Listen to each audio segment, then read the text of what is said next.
Hey, I'm Michael Menheim from Digital Dreams Entertainment, and we're here to show you Mutant Football League 2. What was the biggest lesson you learned from your original release of the first Mutant Football League? Well, I mean, there were a ton of features that we didn't do, but probably the biggest lesson on Mutant Football League 1 was the community wanted a much more robust single-player game. So we created Dynasty. And then the other issue with Mutant Football League 1 was we didn't have enough robust multiplayer in terms of things for the community to do besides for playing the game. So on Mutant Football League 2, we're going to beef up Dynasty, and there's actually going to be a draft, so it's going to be pretty cool. You're going to be able to draft your players. We've set up a 2-league structure system because on the first one, a number of people thought it was pretty tough trying to get through that first season. So now we have a minor and a pro league. And if you do great in the minor league, we put you up into the pro league, and if you do terrible in the pro league, you get knocked back down to the minor leagues. So it'll be comfortable for whoever plays. And then on the multiplayer front, we are, I'm not going to go too much into the features because we haven't announced them yet, but we are planning on a much more robust multiplayer experience for the users. We just want a much more active community with objectives and a ton of leaderboards and things for players to do. So those are kind of the two areas of focus for MFL2. And one of the big advancements that we made was the graphic overhaul of the game. So the graphic overhaul of the game, we just wanted to raise the quality standards, the visual quality. So now players have every player's unique in the game. They have hair, they have beards, they have bandanas, they're going to have scars, wounds, mutations. So every player in the game now is going to be unique, and users are going to be able to put armor and different kinds of helmets on their players, and we're super excited about that. What engine are you building the second game in? It's on Unity, as was the first game, but Unity's come a ways since we made the first Mutant Football League 1. And so has our development team in terms of what we can do.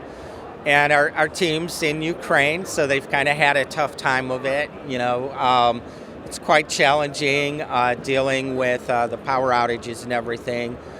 But our team's they're rock stars, man, and they push through. I'm so proud of those guys. Your first MFL was a Kickstarter. This one is not. What does that open up for you from a game development standpoint or a business standpoint, even a creative standpoint? Well, I mean, we fund pretty much all of our own games. The Kickstarter helped us get across the goal line last time, but we had the game past alpha when we did our Kickstarter. Mutant Football League has been sustaining our company. So we wanted to get it on PlayStation 5 and Xbox Series X, which is what we're doing. And after that, we're moving on to a different sports game. And because, we love football, but we want to get multiple mutant sports games out. And our community's been screaming for hockey, so. What's it been like being one of the only other football games out there that you can play on console and PC? It's cool. We've got the simulation, right? Madden, which, you can't, it's hard to play that game if you're stoned and drunk. It takes 20 minutes to just get to kickoff, right? So our game, every time you kill a guy, you can do a shot, and the game gets more fun as you play. We wanted a game that's you have to be stoned out of your mind and you can still play it. And I know that's kind of out there, but we were building this for college community, and just to have a fun, hard-hitting, arcade-style football game in the tradition of NFL Blitz. But we have deaths, right? And we have a lot of other stuff going on, too. But deep down, this is a really good playing football game.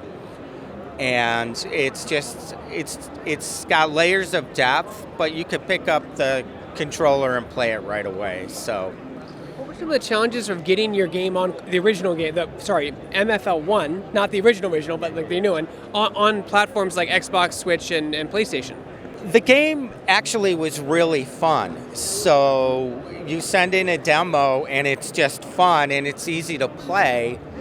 So we didn't have really any problem to get it on Xbox or PlayStation. And any company could just go and look at the reviews from our early access on Steam, and all the reviews were really, great reviews for the game. When it gets into the consumer's hands or a lot of press, they don't really care, indie or whatever, or how many people you have. It's a game, and is it good or isn't it good, and they don't grade you on a curve. So we just kind of always focus on the gameplay, make sure the gameplay is sound. And for Mutant Football League 2, we got to actually focus on the visual quality of the game and just bring it way up. And in addition to that, it's like there's so many features that the community has been asking for over the years that we're going to actually be able to get some of those in. So it's really cool and exciting. You talked about a little bit, but to emphasize the importance of your community and how you listen to them and improve the game based on their feedback. Yeah, well, we've done that since day one, right? Since the first failed Kickstarter campaign where everybody yelled at me, and I went and actually wrote the most venomous people, because I was messing with their Mutant League, and who the hell am I to do that, right?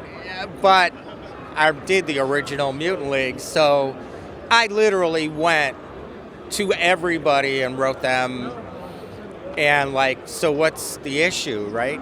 And that's really the foundation of how it started, and a lot of those guys became our biggest supporters of the game.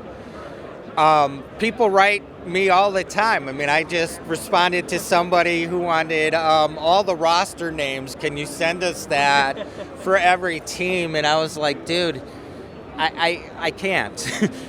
But we try to bend over backwards, but we have an open relationship with our community, and they write us and they ask for features, they have suggestions.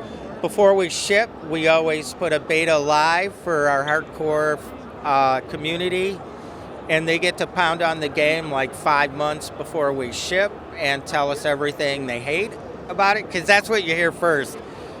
Dude, I don't like this, or I don't like this, or why don't you do this? And then we have some time to implement what they want, and it ensures a really good product, and it also ensures that we are aligned with our community. They're everything. They're the guys who made this all happen. What's it been like seeing your first MFL get in the hands of people who've maybe never played the Sega Genesis version? Well, they always go, I remember this game. It's either, wasn't this used to be on television? Or they go, is this Blood Bowl? Right. Is this Blood Bowl? And I'm like, well, it's kind of Blood Bowl on steroids, but that's a completely different play experience. Our game's just uber fast, hard hitting, just action. Successor to NFL Blitz, kind of, yeah. Yeah, with all the things you loved about Blitz, but more, right? So yeah. So when is the release date for Mutant Football League 2 coming out? You have a planned date and consoles at launch?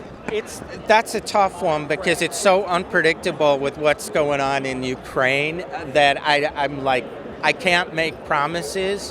What we are hoping to do is get the game out in beta test this year, in a games preview or early access, and just let the guys pound on it and have some time to fix the issues, and then release it in 24. I think that's kind of the current thinking of what we're getting. It's not going to be later than 24, but I wish I could say we'd get it done this year. It'll be done when it's done. Yeah. So in the meantime, where can people go to support your game, give you feedback? Do you have a Discord, a website, Facebook page? Yeah, so anybody can go to our website, which is mutantfootballleague.com, and we have a fan page, Fanatics page. So if you just join the Fanatics page, we send out newsletters, but it's from there that everybody feeds back to us. And we don't have like a huge team or anything, but everybody responds to community, including me. So